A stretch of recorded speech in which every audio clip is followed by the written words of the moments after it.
Расымен де барлық мақтау Аллах Тағалаға тән. Жалғыз оны ғана мақтаймыз және бір өзінен ғана жәрдем тілейміз. Жан дүниелеріміздің жамандықтарынан, істеп қойған істеріміздің кесірінен оған сыйынамыз. Ол кімді тура жолға салса, оны адастырушы жоқ. Ал кімді адастырса, оны тура жолға салушы жоқ. Аллах Тағаладан басқа тәңір жоқтығына серігі жоқ, жалғыз екендігіне куәлік береміз. Және де Мұхаммед оның құлы әрі елшісі екендігіне куәлік береміз. Сондай-ақ ардақты пайғамбарымызға Аллах Тағаланың салауатын, сәлемін, рахымын, берекелерін тілейміз. Және де оның әулетіне, сахабаларына, және де солардың жолымен, ихсанмен ергендерге. Ассаламу алейкум ва рахматуллахи ва баракату, құрметті жамағат.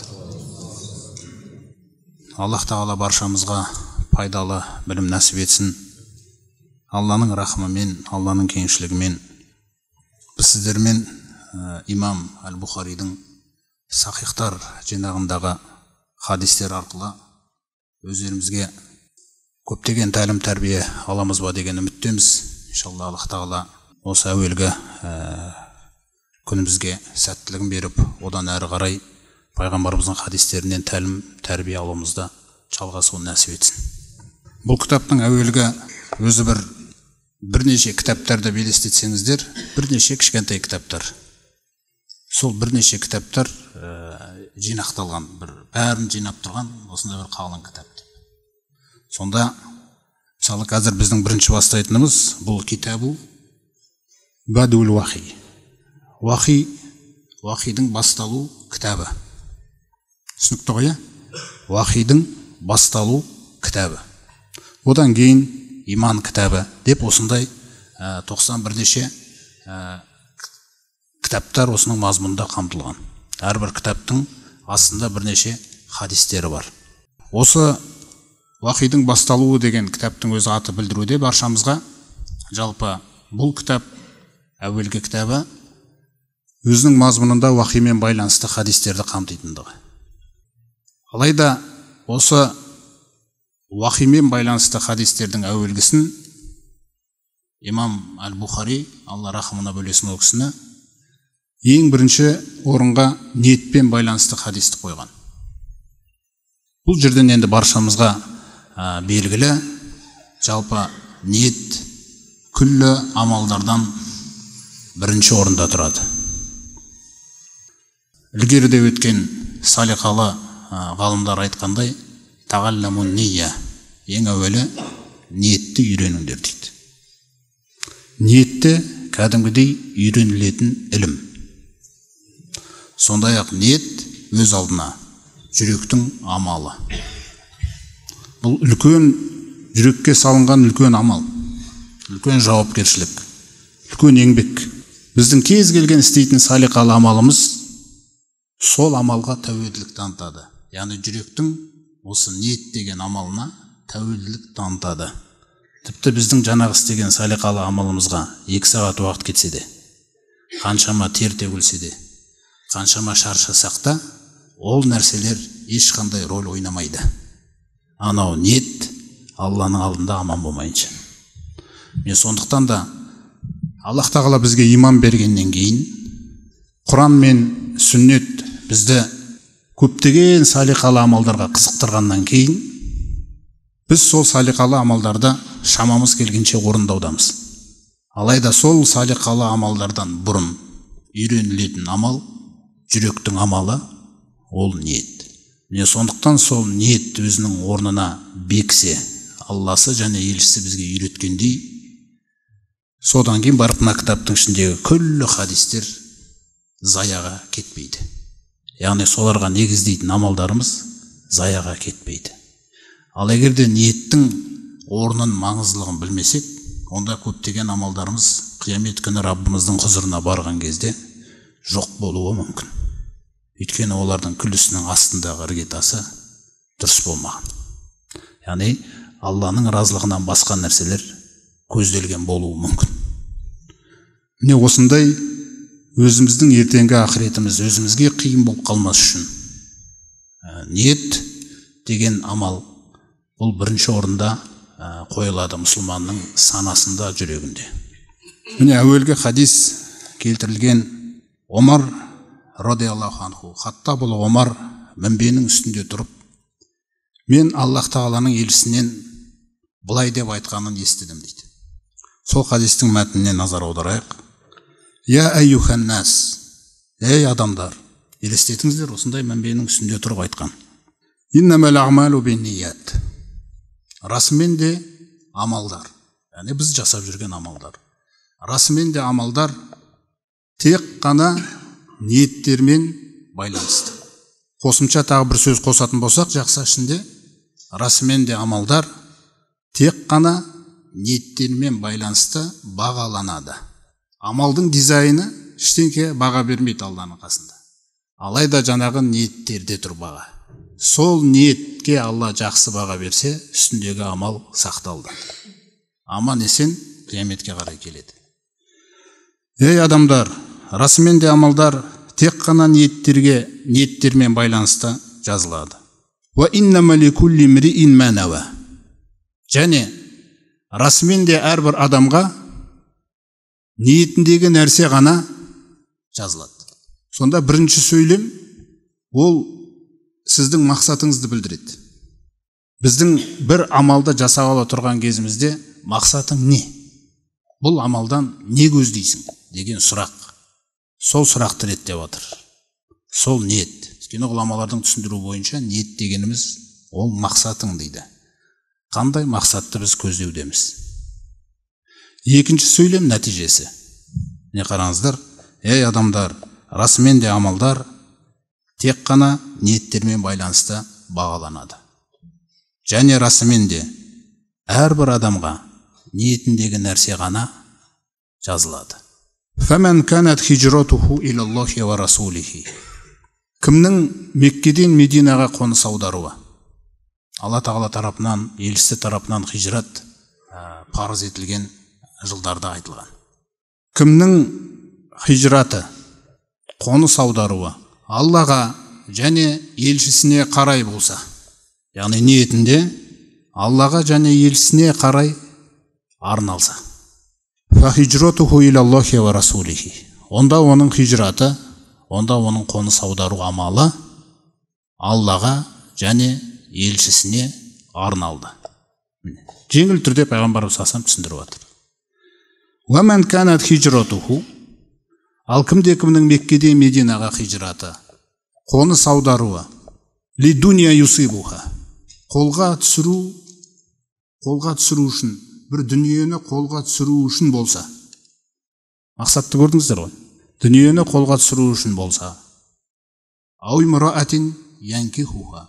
Немесе бір әйелге үйлену үшін жасалса. Хижратуху иля ма хаджара илейхи. Онда оның хижраты, қоныс аударуы сол хижрат қылған мақсатына қарай жазылады. Не қараңыздар. Осы жерде біздің танып алатын нәрсеміз амалдар. Барлық мұсылмандар Алла Тағала салиқалы амалдарға біздерді қызықтырғаннан кейін, пайғамбарымыз салам қызықтырғаннан кейін, амал жасап жатқан мұсылмандар көп. Көп амалдар жасалып жатыр. Намаз, ораза ұсталып жатыр. Парызы да, нәпілі де. Намаз оқылып жатыр. Мешіттерге келіп те оқылып жатыр. Парыздары да, нәпілдері де, сүннеттері де. Біреуді тамақтандырып жүр. Қарнын тойдырайын деп. Біреуге үй әперіп жүр. Біреудің сырқатына ақшалай жәрдем беріп жүр. Біреумен ұрсып қалған екі адамның арасын жарастырып жүр.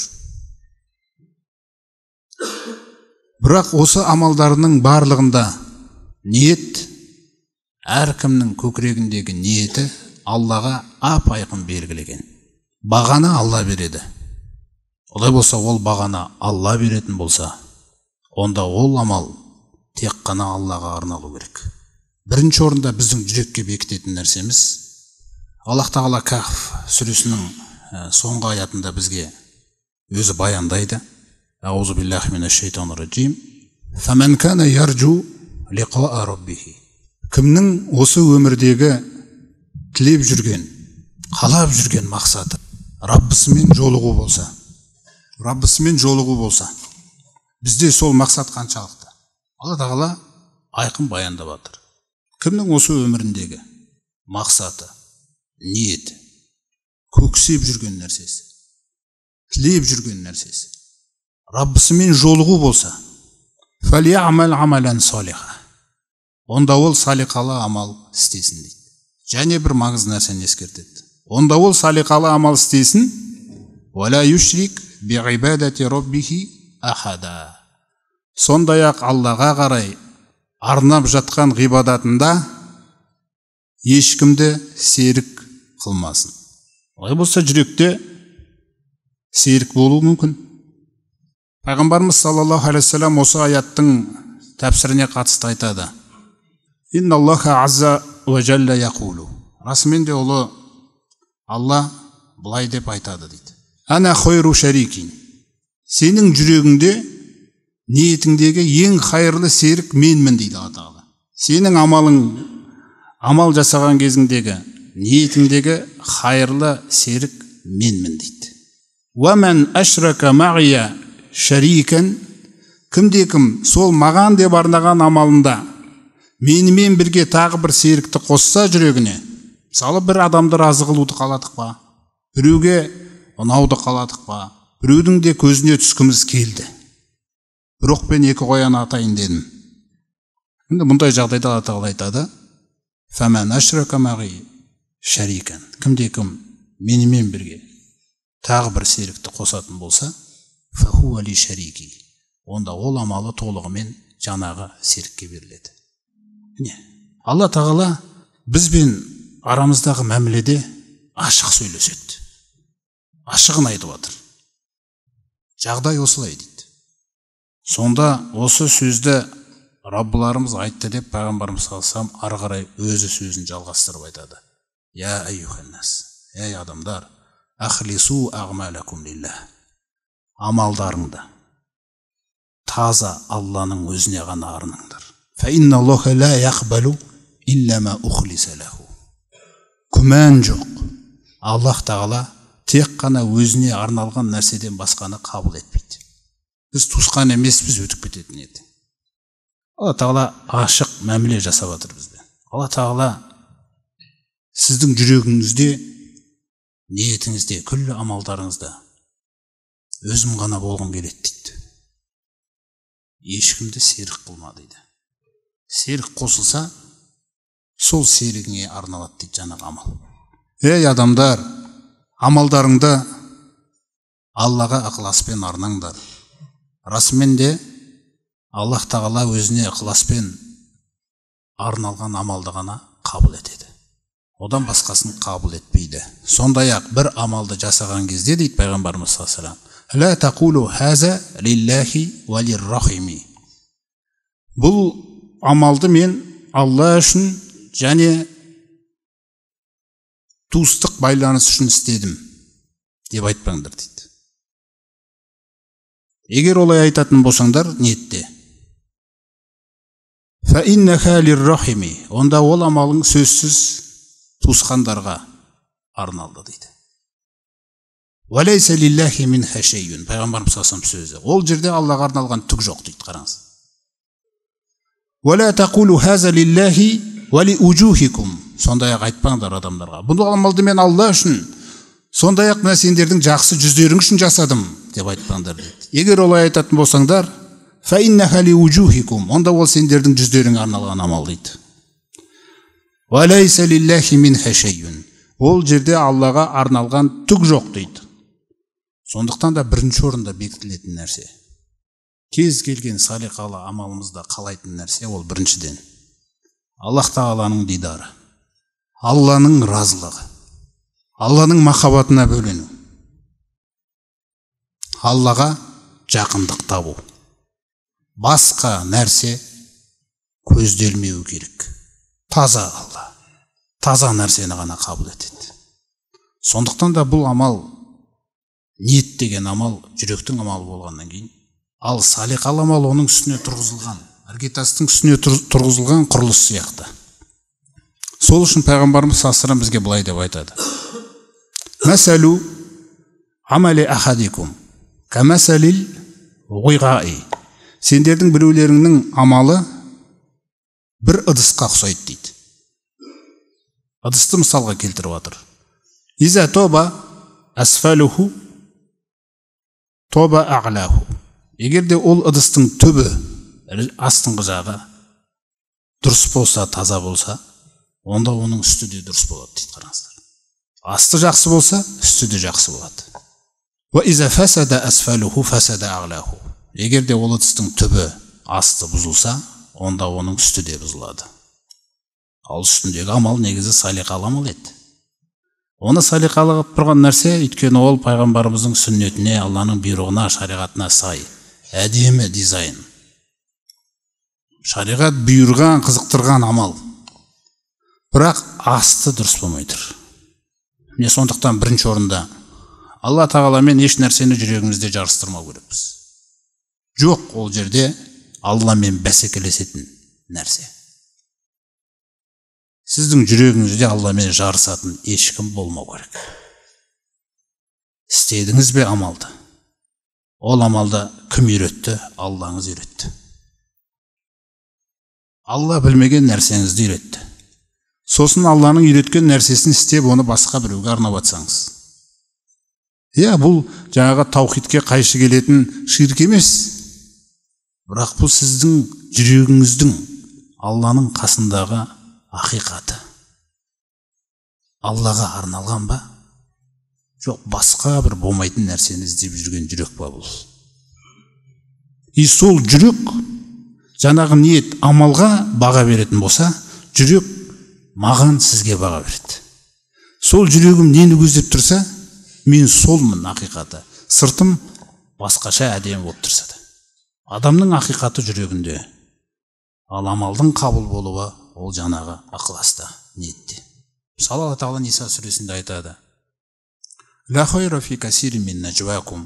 Сендердің көп жиындарда бір-бірлеріңізбен сөйлескен кездеріңіздегі талқылап атқан мәселелеріңіздің ішінде хайыр жоқ дейді. Яғни сөйлеп атқан сөздеріңізде ешқандай хайыр жоқ. Илля ман амара би садақатин ау мағруфин ау ислахин байнан нас. Тек егер сол жиында сендер садақа беру туралы, яғни бір қайырымдылық туралы сөйлесіп атсаңыздар, шариғат бұйырған бір іс туралы сөйлесіп атсаңыздар, намаз туралы, зекет, пақырды тамақтандыру, киіндіру дегендей. Ау ислахин байнан нас. Не бір ұрсып қалған адамдардың арасын татуластыру керекпіз деп сол мәселені мақсатқа қойып атсаңыздар, осы нәрселерде хайыр бар дейді. Алайда өмей яфал залика ibtigha amrdatillah. Кім осы амалдарда Алланың разылығын іздеп жасаса деген сөйлемді қосады атағыр. Неге? Өйткені сіз біреуді тамақтандырып атқан кезде ол сізге Алла риза болсын, рахмет дейді. Өркенің өссін деген жақсы сөздерді айтады. Өйткені пайғамбарымыз саллаллаху бізге айтқан: «Мән ләм яшкурин наса ла яшкуруллах». Кім адамдарға шүкір етпесе, яғни Алла сізге жақсылық жассын деген сөзді тілемесе, онда ол Аллаға да шүкір етпеген адам болды. Ол міндетті түрде айтады, ол кісіде проблема жоқ. Ол сізге жақсы сөздерді айтады. Жолыңыз болсын, береке берсін. Бірақ менің көкірегім, менің жүрегім сол сөздерді іздеп тұрса, сонымен бітті менің амал. Инсан сүресінде сахабаларды атап баян. Олар пақырлардан қарны ашқандарға тамақ береді. Ла нуриду минкум жазаан вала шукура деп айтады екен сосын адамдарға. Біз бұл сендерге тамақ беріп жатқанымызда сендерден бір рахмет, алғыс алу да керек жоқ бізге. Ешқандай сыйақы да Алла жақсылық жассын деген нәрселерің де керек жоқ. Яғни біздің жүректе жоқ ол деген нәрсені үйретіп отыр. Ал халық, ол жаңағы көмектесілген адам, ол айту керек, әйтпесе тәкаппар болып кетеді. Оған пайғамбарымыз бұйырып тұр, сен айт оған дейді. Алла жақсылық жассын сізге деп берекесін тілеп дегендей. Бірақ сіздің жүрегіңіз сол сөзді іздемеу керек. Сіздің қуатыңыз Алла. Сіз Алла қабыл етсе деген нәрсемен, Алланың қабыл етуі сол сіздің қуатыңыз. Істі Аллаға арнау, жаңағындай адамдардың сөздері бізге қуат бермейді. Ол осы дүние үшін өмір сүріп жүрген адамдарға қуат беруі мүмкін. Олар сол сөзді естімеген үшін ренжуі де мүмкін. Бірақ Алла Тағала сізге осындай иман, осындай ұлы пайғамбарды, осындай ұлы Құранды беріп, қаншалаған мағыналарды үйретіп жатқаннан кейін, адамдардың сөздерінде, немесе адамдардың қолдарында, немесе адамдардың қастарында сіз жоғалтқан нәрсе жоқ. Салиқалы амал істеген кезіңіз. Алланың дидары, Алланың разылығы, Аллаға ұнау, Алланың махаббатына бөлену, Аллаға жақындық табу. Міне сіздің темаңыз. Қазіргі тілмен айтқанда. Осы сіздің темаңызда. Осы нәрсе сізге ләззат береді. Мысалы, бір кісілер келіп айтады: "Я Аллах Тағаланың елшісі, мәл қиталу фи сабилилля, Алла жолындағы соғыс туралы айтып бересіз ба? Мәнін түсініп алғымыз келіп жатыр. Өйткені бізден андай түсініктер болып жатыр" дейді. Фа инна ахадана юқатилу ғадабан. Біздің біреуіміз қазір Алланың жолына майданға шықсақ, сіз бізді шақырсаңыз, ашуланып тұрып соғысады дейді. Ва юқатилу хамиятан. Ал енді біреуіміз қызбалыққа салынып тұрып соғысады дейді сол жерде. Ва юқатилу ли юхмада. Сондай-ақ ішімізде біреу бар, ол мақталуы үшін, яғни бір жақсы сөз есту үшін соғысып жүр дейді. Ва юқатилу ли яғнама. Ал енді біреуіміз олжа, осы соғыстан бір жақсы олжа алсам екен деп соғысып жүр дейді. Қаншама энергия кетеді соғыста, қаншама адамды құрбан болып кетуі мүмкін да, қаза табуы мүмкін. Сонда пайғамбарымыз саллаллаху алейхи айтады: "Мен қатала литакуна калиматуллахи хиял улия фа хуа фи сабилилля." Кім Алланың жолындағы жаңағы соғысқа шыққан кезде Алланың сөзі өте ұлы, биік болу үшін соғысса, сол адам ғана Алланың жолында. Жаңағының барлығы амалдар заяға кеткен нәрсе. Сондықтан бірінші нәрсе бұл жүрегіңіз тек қана Аллаға арналуы. Ықылас дегенде өз сол нәрсе көзделеді. Қоспасыз таза ниет. Екінші нәрсе бар. Ол Аллах Тағала енді бізді осы дүниеге жіберіп, осы дүниені бізге сынақ қылып отыр. Бұл көпір ертең аяқталады. Тұрақ ақырет. Осы екеуінің арасында мен қаншалықты таңдау жасадым. Мысалы, Аллах Тағала Шура сүресінде айтады: "Аузу биллахи минаш шайтанир раджим. Ман кана юриду харсал ахира назид лаху фи харсихи." Кімде кім ақыреттің егінін қаласа, онда біз оның егінін арттырамыз дейді. Кімнің, қазіргі тілмен айтқанда, кімнің жобасы ақырет болса, проект, онда біз оның жобасын арттырамыз, ақыретін бай қыламыз. Ваман кана юриду харсад дуния.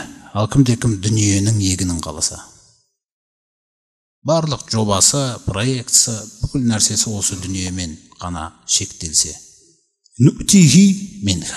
Мына сөзге қарасаңыз, береміз оған одан, біз қалағанша дейді. Ол қалағанша емес. Оның қалауы тек ол алданышта қалып қою мүмкін, алданып. Ал ақыретте ше оған. Ва ма лаху фил ахирати мин насиб. Ал ақыретте оған ешқандай үлес жоқ дейді. Не осы мағынада жалпы пайғамбарымызға ерген сахабалар радиаллаху анху әр нәрсені бірте-бірте үйреніп жатыр ғой. Пайғамбарымызға ергеннен кейін, әрдайым дұғада ақыретті тілеп атқаннан кейін, жәннат сұрап атқаннан кейін, біз енді ойлаймыз, біз шынымен де бір ақыретті керемет қалап жүрген адамбыз деп. Мысалы Тағала мысал берді. Ухуд шайқасында Алла Тағала тарапынан жеңіс уәде етілді. Егер тақуалық қылсаңдар, сабыр етсеңдер, періштелерді түсіруіне дейін уәде етілді. Сонда Алла Тағала Әл-Имран сүресінде айтады: "Валақад садақакумуллаху ваъдаху истахуссунахум биизни." Сол бір кезде сіздер Алланың жорығында, Ухуд шайқасында соғысып жүрген кездеріңізде, сөйтіп дұшпандарды өлтіріп жүрген кездеріңізде майданда, Алла өзінің бір уәдесін орындап жатқандай еді дейді. Уәденің тоқтауын көрсетіп отыр қазір Алла Тағала. Хатта иза фашилтум. Сол уәдесі жасап келе жатқан еді, сендер сәтсіздікке ұшырағанға дейін. Не сәтсіздік ол? Пайғамбарымыз саллаллаху алейхи вассалам таудың үстіне, төбеге садақшыларды қойып қойды. Бұл жерден кетпеңдер деді. Біз жеңіп атсақ та кетпеңдер, түспеңдер деді. бұйрық ап-айқын айтылды. Оларды енді таудың үстінен бұндай бұйрықтан кейін ешкім сүруі мүмкін емес. Сөйтіп мұсылман әскері жаңағы мүшриктерді жеңіп, олар арттарынан қуып қашып баратқан кезде майдан, соғыс болып отқан майдан ашық-ашық қалып, ана жерде қаншалаған олжалар шашылып отқан. Сөйтіп Алла тағала садақшыларды емтиханнан өткізуді қалады. Қаласа сол соғыстың ішінде сынайды екен. Алла тағала бір нәрсені көрсетуді қалады бізге. Біз жаңа таудың үстінде тұрғандардан бізді есептейік.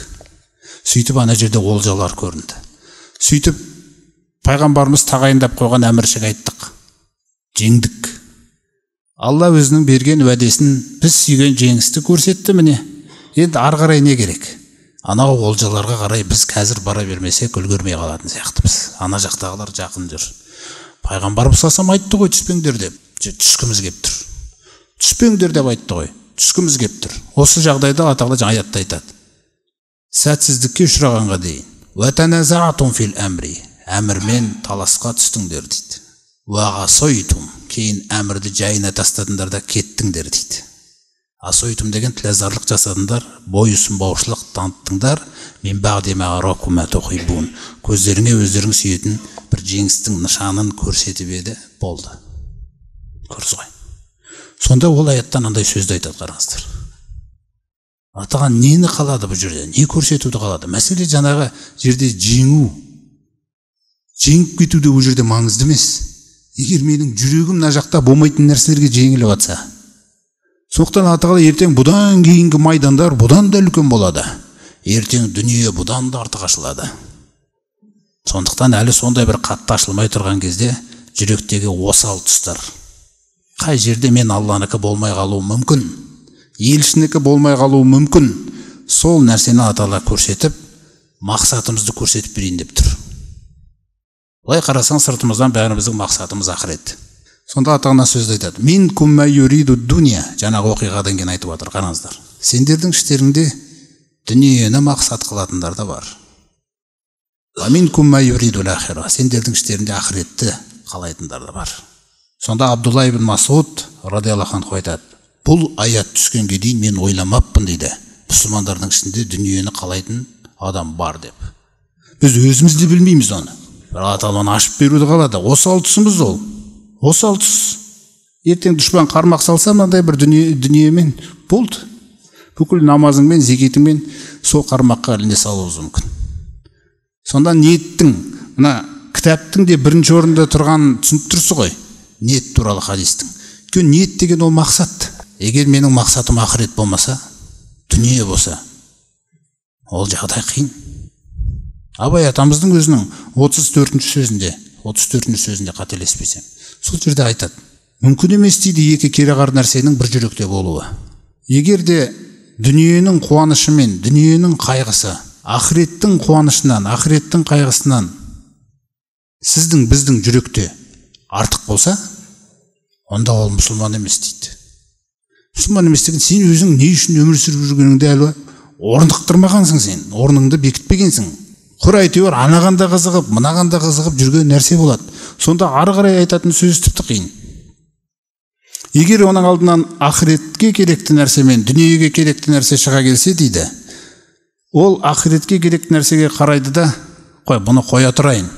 Тағы бір кезегі келеді деп, дүниеге керектісін алады. Ар жағын қараңыз, тіпті қиын. Егер де келесі жолы ақыретке керектісі кез болмай қалса, Құдай өзінің кеңшілігімен кешіреді ғой деп айта салады. Осындай еркелеген халықпыз. Бұл еркелік түк ойнамайды қияметте. Өлім сәтінде басталады. Бұл еркеліктің түк ойнамайтынына Алланың рахымын басынып жүрген халіміз бар. Мысалы, Иза-самаун фатарат, Инфитар сүресінде Алла Тағала сондай бір аятта айтқан кезде, Я айюхал инсан, ей адам баласы, ма ғуррака би раббикал карим, сені сондай өзіңе жақсылықтан басқа нәрсе жасамаған керемет Раббыңа қатысты не сені алдап жүрген дейді ғой. Қараш, не сені алдап жүрген деген кезде табиғиндерден болған Хасан аль-Басри деген кісі айтады. Жылап отырып айтады. Ол аятты өзіне қарай өзіме айтып отқан неге күйге кіріп кетеді да, сол жақсылығың ғой Раббым, жақсылығыңа алданып бара жатырмын ғой дейді. Бізде осындай нәрсе бар. Жаңа Абай атамыздың сөзіне қарасаңыз, ашық байқалып тұр бәрі. Олай болса дүние мен ақыреттің арасына таңдау әлі дұрыс қойылмаса, ақырет дүниеден артық қойылмаса, ол біздің көптеген салиқалы амалдарымыздың жағдайы қиын. Ойла, ол қабыл болмаса, Алладан басқа нәрселер ізделсе ол арқылы. Сонда Алла Тағала бізге айтады: "Арадитум бил хаяти дуния минал ахира". Мұъминдерге түсірген аяты, мұсылмандарға түсірген аяты Тәуба сүресінде. Ақыреттен гөрі дүние тіршілігіне риза болдыңдар ма дейді бізге. Фама матағул хаяти дуния фил ахирати илля қалил. Сендер сүйіп тұрған бұл дүние тіршілігінің дүниелік пайдалары, рахаты ақыреттің қасында мардымсыз нәрсе ғой дейді. Немесе Әнфал сүресінде айтады: "Туридуна арада дуния" дейді. Сахабаларға түсірген аят. Біз тіпті лайықтымыз оны естуге. Сендер дүниенің пайдасын қалайсыңдар. Қараңыздар. Валлаху юридул ахира. Алла ақыретті қалайды дейді. Сізге.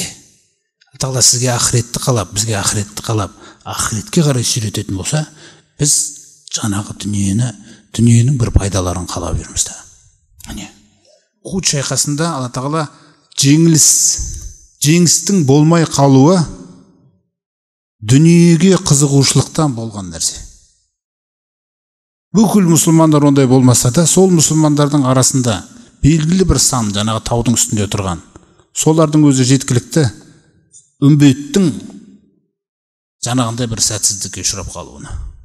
Сахабалармен пайғамбарымыз саллаллаху алейхи отырған кезде бір кісі келіп сұрайды: "Я Аллахтың елшісі, бір нәрсені сұрап алайын деп едім сізден. Ражулун юридул джихада фи сабилилла". Бір адам Алланың жолында джихад қылуды қалап тұр. Яғни сол пайғамбарымыздың замандағы жаугершілік замандарының жаңағы заманда айтылған хадистер. Адам Алланың жолына шығуды қалайды, бірақ ваяптағи арадан мен аради дуния. Сондай-ақ сол соғыстан үйіне бір олжа алып қайтуда сүйеді. Бұның халі не дейді? Сонда пайғамбарымыз саллаллаху алейхи айтады: "Ла аджра лаху". Ол адамға ешқандай сауап жоқ дейді. Таң қалады, келіспей тұр ішкі дүние. Тіпті қасындағы адамдар айтады: "Уд иля расулилла", тағы бір қайталашы. "Фалааллака лам туфхимху", сен дұрыс түсіндіре алмай қалдың-ау. Пайғамбар дұрыс түсінбей қалды, саллаллаху алейхи вассалам. Сөйтіп тағы бір қайталады жаңағы сөзді.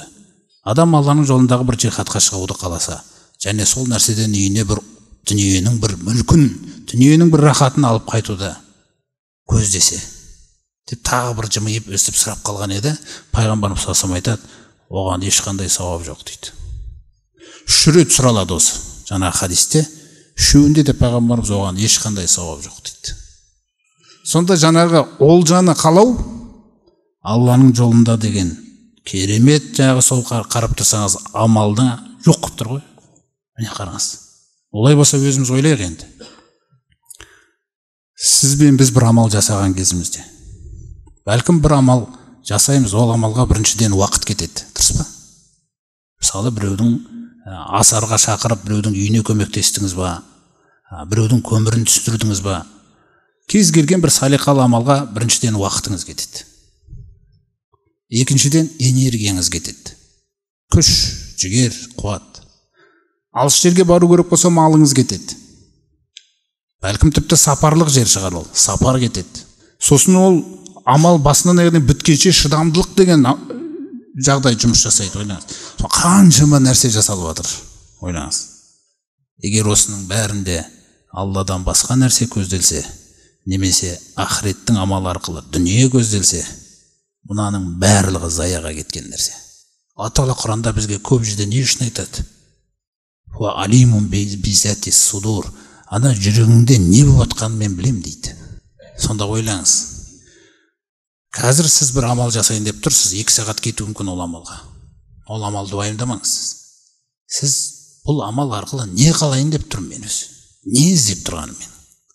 Алла ма, ақырет па, елшісі ме? Тіпті тіпті отбасылық мәселеде мақсаттар жаңағы пайғамбарымыз саллаллаху алейхи вассалам айтып жатқан нәрседе бірікпесе, ол да проблема.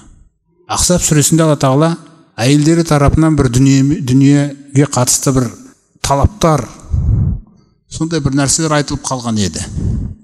Сонда пайғамбарымыз саллаллаху алейхи вассаламға Алла тағала аят түсіреді. Әйелдерін әдемілеп тәрбиелеу үшін. Мұъминдердің аналары, Алла баршасына разы болсын. Я айюхан наби, уа пайғамбар, құлли азваджика, сен өзіңнің жұбайларыңа айт. Ин кунтунна туридна ал-хаята дуния ва зинатаха. Егер сендердің көздеген мақсаттарың дүниенің тіршілігі мен сәні болса, фатағалейна, онда маған қарай келіңдер. Фауматти'укунна, мен сендерге сұраған дүние мүліктеріңді, рахаттарыңды берейін. Қараңыз. Сосын ва усаррихкунна сарахан джамила, сосын сендерді әдемі түрде ажырата салайын. Бұл тәрбиелік мақсатта айтылып жатқан аят. Жаңағы ажырата салу деген нәрсе көзделіп тұрған жоқ өзде. Бірақ сөзді түсініңіз.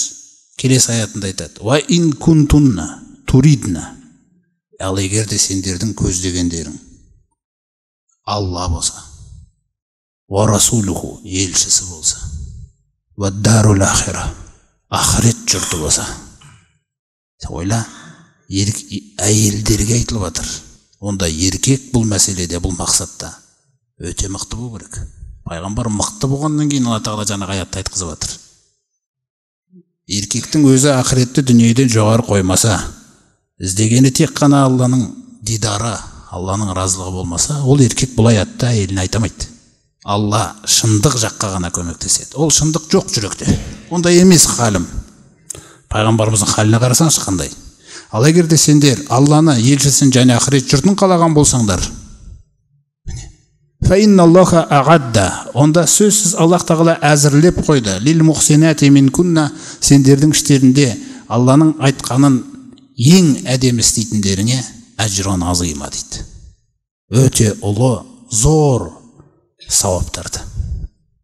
Сондықтан да әлсіз тұз дүние, ақыретті дүниеден жоғары қою керекпіз біз. Егер Мұхаммед пайғамбарымыздың лайықты үмбеті боламыз десек, келер ұрпақ мықты болсын десек, егер біз дүниеден шығамай жатқан нәрсе болсақ, мақсат тұрғысынан, көрдіңіз ғой, ол келесі ұрпақ сол нәрсені қайталайды болды. Өйткені мына хадисте пайғамбарымыз салсам бірінші ниетке бір сөйлем арнады. Ниеттің не екенін танып ал, амалдың не екенін танып ал. Амалың қандай күш жұмсалса да, қандай дизайн берсең де ол амалыңа, ол түк ойнамайды, астындағы ниет дұрыс болмайынша.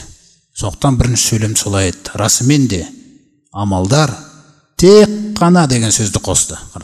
Тек қана ниеттерге байланысты бағаланады. Және де расымен күллі адамға ниетіндегі нәрсе ғана жазылады. Ниетінде дүние ме береміз дейді. Болды. Бұлай қарасаң, ол істелген амал салиқалы амал еді да. Ол тіпті қандай амал болуы мүмкін? Аллахтың елшісі десек, хадисте айтады. Хижрат мысалы. Сіз өзіңіз ойлаңыз.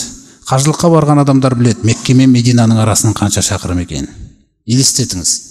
Қаншама шақырым жүрілді. Сапар, аяқ тілінді, бәлкім қанады, шаршады, бәлкім тамақ жоқ, шөлдеді, қарын ашты, құлады. Қаншама шақырым келе жатыр адам. Қаншама шыдамдылық кетті. Ауыр, қиналу болды. Уақыт кетті. Көлік кетті. Біреудің көлігі тіпті жолда жүремей қалды. Хижрат дегенде хижрат осының бәрін қамтиды.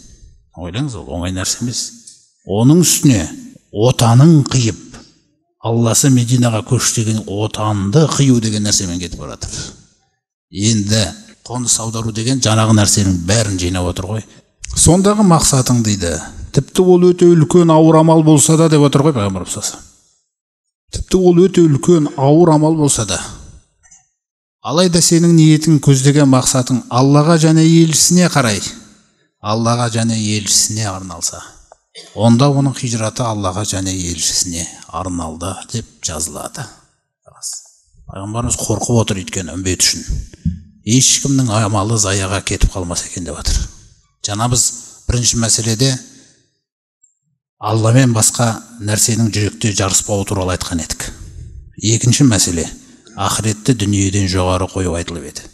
Үшіншіде Алла өзін ғана айтқан жоқ мұнда. Пайғамбарымыз Алла мен елшісіне қарай деген сөз қосылды. Өйткені Аллах тағала елшісіне сондай мәртебеге бөлеген. Ол мәртебеде ғалым да, әулие де, тақуа да ешкім жарыса алмайды. Уарафағна ләка зикрок деді. Біз сенің есіміңді, атағыңды көтеріп қойдық. Пайғамбар, азанда қоса айтыласың. Мынау аяттарға қараңыздаршы, мысалы. Мән ютиғир расуля фақода ата Алла. Кім елшіге бойсынса, онда ол нақты Аллаға бойсынды дейді. Қараңыз. Біз айтамаймыз ғой, кім мына кісіге бойсынса Аллаға бойсынды деп. Кім мына кісіге бойсынса Аллаға бойсынды деп. Елшіде сондай мәртебе бар. Кім оған бойсынса, ол Аллаға бойсынды. Кім оны разы етсе, ол Алланы разы етті. وَمَا أَرْسَلْنَا مِنْ رَسُولٍ إِلَّا لِيُطَاعَ بِإِذْنِ اللَّهِ. Қайсы бір елшіні қайсы бір заманда жіберген болсақ дейді Аллах тағала, оны тек қана оған бойсынуларың үшін ғана жібергенбіз дейді. Ол басқа мақсат үшін келмеген. Ойлашы, сізбен екі арадағы мәміле, сіз оған бойсыну керексіз. Міне осы кітап пайғамбарымыздың күллі бұйрық тыйымдарын қамтып тұрған кітап. Сүннетіндегі. Сіз Алланың елшісіне бойсынсаңыз, сіз Аллаға бойсындыңыз. Сіз Алланың елшісін разы етсеңіз, сіз Алланы разы еттіңіз. Мысалы, Тәуба сүресінде сондай аят келген. Ана өтірік иман келтіргендер, мысалы, Мединада болған мұнафықтар. Олар жаңағы сахабалармен бірге бір маңызды бір іске шықпай қалады да, мысалы, жаңағыдай Алла жолындағы күрес. Сосын мұсылмандар аман-есен қайтып келген кезде бұлар енді не істейміз деп сылтау іздейді. Сол сылтау іздеген кезде бұлар әрдайым Алламен ант ішетін. Өздерінің растау үшін. Сонда Алла тағала айтады: "Ва яхлифуна биллахи лакум". Ей мүминдер, ана мұнафықтарды көрдіңдер ме? Олар сендерге қарай келіп, Алламен ант ішіп жатыр ғой дейді. Не үшін? Лиюрдукум, сендерді разы етуді қалайды дейді. Жарайды онда, жақсы деп айтуларың. Сонда ары қарай Алла тағала айтады: "Валлаху ва расулуху", Алла және елшісі ахаққу, ең лайықты ғой, айюрдуху, разы етуге дейді. Ин кана муъминин, егер олар иман келтіргендерден болса. Алламен де жүрегіңізде жарысатын ешкім жоқ, пайғамбармен де жарысатын жүрегіңізде ешкім жоқ. Өйткені ол Алланың елшісі. Ол одан қалағаныңды алып, қалағанын қоя салу үшін жіберілген адам емес. Жаңа Абай атамыздың өзі сөгіп отыр ғой. Сондықтан да ал дүние мен ақыреттің арасы, ол да бір өз алдына үлкен сынақ болып тұр. Неге дүниені ақырет туралы бұл жерде айтылып жатыр? Себебі жаңағы хадистің аяқ жағына қарайық. "Уәмән канат хижратуху лидуния юсибуха". Ал кімде-кімнің хижраты, бағанағы нәрсені елестетіңіз, қаншама қиналу, шаршау, күллі сол шаршаудың күллісі ана сахабалардың арасында, мысалы, келе жатқан кезінде мақсат Аллаға және елшісіне қарай емес. Көздеген мақсатым сол Мединада бір кәсіп бар екен, бір дүние бар екен, сонымен айналыссам деп келе жатыр. Ол егерде мақсатын Аллаға және елшісіне қарай деп қоятын болсақ біз, сіз барғанда ол сізге Алланың бұйырып жазып қойған ризығы болса, бәрі береді ғой Алла оны. Көрдіңіз ғой. Немесе бір әйел бар екен, сол әйелге сол жаққа көшетін болсаң ғана күйеуге шығады сізге. Мысалы, болды. Ал Алла мен елшісі айтса, ондай тез қимылдамайтын едім. Бірақ жаңағындай бір әйел жоғалтпау керек оны деп, соған некелесу үшін көшсе, онда оның хижраты дейді. Ана жаңа бірінші сөйлемге қараңыздаршы, қандай бір әдемілік тұр да. Кімнің хижраты Аллаға және елшісіне қарай болса, онда оның хижраты Аллаға және елшісіне қарай деп қайталанды. Байқадыңыз ба? Мына жақта қайталамайды. Құнсыз нәрсе болғаннан. Кімнің хижраты дүниені қолға түсіру үшін болса, немесе әйелге үйлену үшін болса, онда оның хижраты көшкен нәрсесі үшін. Бітті. Анау әйелді алды, мынау дүниені алды, сонымен дүниенің сауабы алынды, бітті. Май юриде сауабат дүния ну'тихи минха дейді. Кім дүниенің сауабын қаласа, береміз оған одан. Вәмән юриді сауабал ахира. Кім ақыреттің сауабын қалса, ну'тихи минха, оған береміз одан дейді. Вәсәнәджізи шәкирин. Шүкірлі құлдарымызға ғана жақсылықтарды еселеп жазамыз дейді Алла. Олай болса, бұл әйел мен дүние көзделді. Негізінде әйел адам сол дүниенің бір бөлігі. Сол дүниенің рахаты, немесе дүниенің пайдаларының ішіндегі ең қайырлысы деп айтқан пайғамбарымыз салиқалы әйел. Салиқалы әйел дегенге мен бір мысал ғана келтірейін. Ол енді әйелдерімізге де өнеге болсын.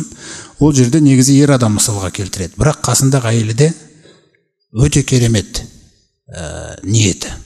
Омар радиаллаху анху халифа болған кезде Хумс деген жерге Сағид ибн Амир деген сахабаны жібереді отбасымен. Әйелмен сол жаққа қарай кетеді. Әкім қылып. Яғни сол ауданға барып әкім болады. Сол ауданда енді Алланың разылығын іздегені соншалықты, сол ауылдың пақырларының ең пақыры сол болады. Елестетіңіз. Біреу ойлауы мүмкін, бұл неге өзін қинап жүр, кішкене дүние алып нетпеді ма дегендей. Мәселе Алламен екі ара дұрыс. Ақырет хақ болып орнаған жүрек. Бағанағындай Абай атамыз айтқандай, енді Құдай өзі кеңшілігімен жарылқайды ғой енді деп. Ол нәрсе болмайды ол. Сонда Сағид ибн Амир ең пақыры болып, Омар жылап оны естіген кезде. Сосын бір кісіні шақырып болып айтады, мына әмиянның ішінде 1000 динар бар. Осыны Сағид ибн Амирге апарып бер. Оған ешқай жақтан пайда келмейді. Менікін алар дейді. Сонымен жаңағы адам апарып мынаны халифа бере жіберді деп оған тастап кетеді. Сөйтіп үйіне келіп, жаңағын ашық болса ішінде динарлар, 1000 динар алтын ақша ғой енді. Енді Алламен екі арадағы нәрсесінің соншалықты рас шегеленіп қалғаны енді ешкім қайталай алмайды бізден. Ол кісінің сол жерде айтқан сөзін. Сонда айтады ғой: «Инна лиллахи ва инна илайхи раджиун». Басына тауқымет кісі қайтыс болған кезде айтылатын сөздер бар ғой. Расымен де біз Алланыкіміз, және Аллаға қарай ораламыз деген кезде әйелі не болып қалды? Иман келтіргендердің әміршісіне бір зиян тиді ма? Жоқ. Әлде бір жерде мұсылманның әскері жеңіліс тапты ма? Жоқ. Әйелдің де санасына қараңыз.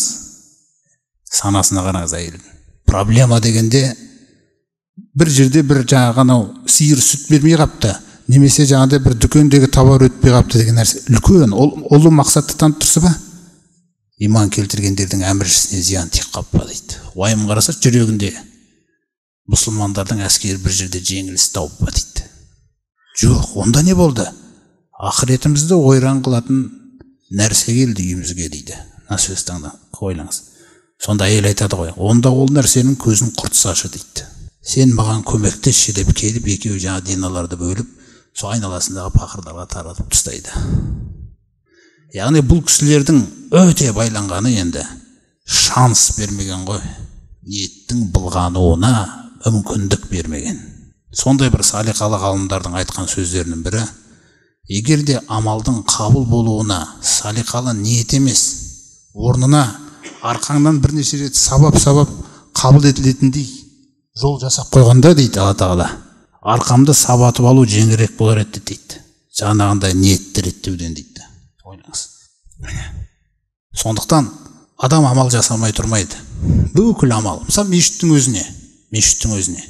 Әрдайым жаңа ниетті қадағалау керекпіз. Мына хадистен кейін сөйткенде пайғамбарымыз саллаллаху алейхи вассалам айтады: "Мән атал масжида ли шейин фахуа хаззуху" дейді. Сөзді кім мешітке не үшін келсе, тапқан үлесі сол дейді. Тіпті мен бесін намазына оқуға келдім мешітке, бірақ бесін намазымен бірге бір кісімен жолығу керек едім. Бір мәселені сөйлесу керек едім. Жаңағындай бір сауда мәселесі ме, тағы бір мәселе ме, әйтеуір бір. Сөйтіп бесінді оқимын, ол кісі келмей қалды дейік. Бесінді оқыдым, бесіннен кейін маза таппай қойсам, қайда жүр анау, келмеді ғой дегендей нәрселер айтып жатсам, мен сол үшін келгем. Бесіннен кейін оның келмегені маған ауа райы өзгертпесе, альхамдулилля деп. Мен бесін үшін келгем. Сондықтан ниеттер құбылып тұрады. Оны байқа, оған сізге тапсырылған ол ниет. Мұнаны қадағала деп.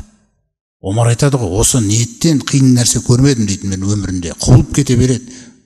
Жөнделуге ең жаңағы тәрбиеге ең алынатын нәрсе осы ниет екен дейді. Сонда бұл хадистің бізге беретін бірінші пайдасы, мақсатыңды, түпкі мақсатыңды бекітіп беріп жатыр.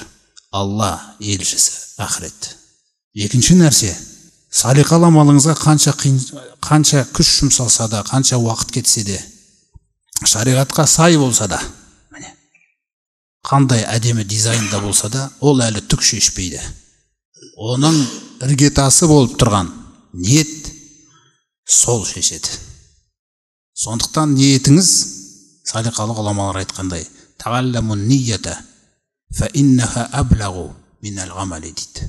Ең бірінші ниетті үйреніңдер, ықыласты, өйткені ол амалдан да маңызды дейді.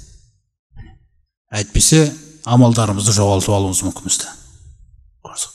Екіншіден, сол ниет сізге, бізге, менің шын мәніндегі Алланың алдындағы ақиқатым деп өзіңізге сұрақ қойсаңыз, мен өзі немін өзі Алланың алдында десеңіз, тек қана жаңағы ниет мақсатыңыз сол ғана сізді Алланың алдында мән қыла алады. Әйтпесе бос нәрсеміз бізде. Тек қана ниет мақсатыңыз ғана сіздің ақиқатыңыз. Егер мен дүние іздеп жүрген адам болсам, сол менің ақиқатым. Егер мен шынында ақыретті іздеп жүрген болсам, Алланы күллі нәрселерден жоғары қойып жүрген болсам, кешегі Абай атамыздың өзінің сөзі сол ғой, махаббатпен жаратқан адамзатты сен десе, ол Алланы жаннан тәтті деді. Жаннан тәтті деген сөз бітті, онымен жарысатын ешкім жоқ. Не істейсің, сол үшін ғана істе. Болды. Басқаға жүректен орын берме. Алла тағала өзі күллі өміріңіздегі құнды нәрселердің бәрін Құранда келтіріп қойған. Ата-анамен байланыс, көршімен, күллісін өзі шешіп қойған болды. Сол нәрселердің күллісін орындаған кезіңізде тек қана Алланың разылығын қалаңыз. Және міндетті түрде сауапты тілеп кірісу керек біз іске. Құр жай кірісе салуға болмайды. Өйткені пайғамбарымыз саллаллаху алейхи айтады: "Ла ажро лиман ла хисбата лаху." Сауап тілемеген адамға сауап жоқ дейді. Міндетті түрде тілену керек. Алла деп. Егер тілейтін болсаңыз, енді керемет нәрсе, түк нәрсе қалдырмапты. Бұл дініміз бізге. Пайғамбарымыз саллаллаху алейхи айтады, әйеліңнің аузына бір үзім тамақ сала салсаң, сауап тілеп. Негізі оны асырауыңыз жаңағыдай парыз, міндет деген нәрсе бар ма енді? Сол нәрсе үшін де сауап жазады ғой дейді. Одан сондықтан Алла бай, бергелі тұр. Жаңа айтып жатыр ғой. Аллаху юридул ахир. Алла ақыретті қалайды сендерге. Ақырет деген ол көз көрмеген, құлақ естімеген нәрселер, ол уәде етілген Мұхаммед пайғамбардың үмбетіне. Енді біз жаңағыдай бір дүниемен ниетімізді бұлғап, біреудің көзіне түсу, біреуге жағымпаздану, біреудің грамотасы деген нәрселер, біз солай түсіп атқан болсақ, біз Алладан бұрын пайғамбарымызды да дұрыс құрметтемеген адам боламыз. Үмбеті дегеннен кейін лайықты болу керек та, үмбет деген атқа. Аллах тағала қаласа, осы кітаптан көптеген салиқалы амалдарды үйренеміз. Сол салиқалы амалдарды үйренерден алдын Алла тағала бізге ниет деген амалды үйретіп жатыр. Осы ниетке жамағат иншалла сол ықыласқа сақ болайық. Осыған сақ болсақ, иншалла Алла тағала күллі амалдарымызды сақтайды. Алла тағала баршамызға пайдалы білім нәсіп етсін.